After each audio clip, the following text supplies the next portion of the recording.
നമസ്കാരം ജന്മഭൂമിയിലേക്ക് സ്വാഗതം. ബംഗ്ലാദേശിൽ നിന്നും മ്യാൻമാറിൽ നിന്നും അനധികൃതമായി കുടിയേറിയവരാണെന്ന് സംശയിക്കുന്ന വ്യക്തികളുടെ തിരിച്ചറിയൽ രേഖകൾ ഇന്ത്യൻ പൗരന്മാരാണെന്ന് സ്ഥിരീകരിക്കുന്നതിന് സംസ്ഥാനങ്ങൾക്കും കേന്ദ്രഭരണ പ്രദേശങ്ങൾക്കും കേന്ദ്ര ആഭ്യന്തര മന്ത്രാലയം 30 ദിവസത്തെ പരിധി ഏർപ്പെടുത്തി.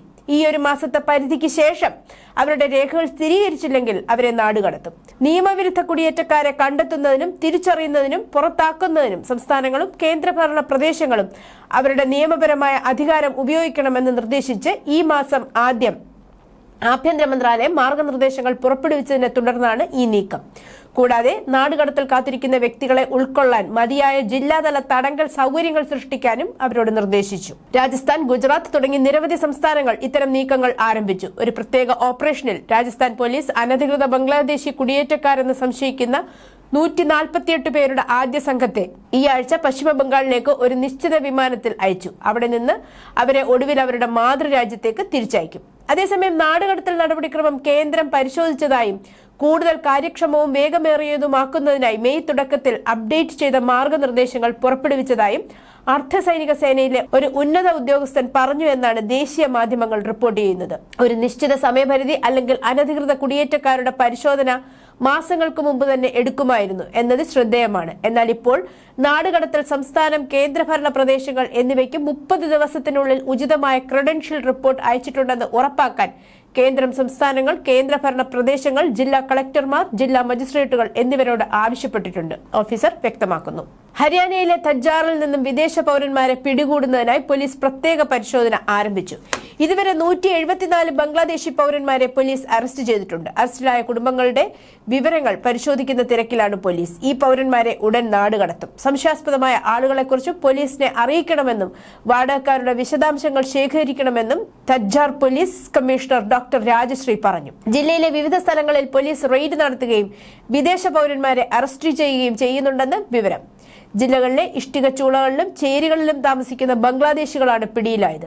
നഗരത്തിലെ ചേരികളിൽ താമസിക്കുന്ന കുടുംബങ്ങളെയും ചോദ്യം ചെയ്തിട്ടുണ്ട്. സംശയാസ്പദമായ എല്ലാ കുടുംബങ്ങളുടെയും രേഖകൾ പരിശോധിച്ചു വരികയാണ്.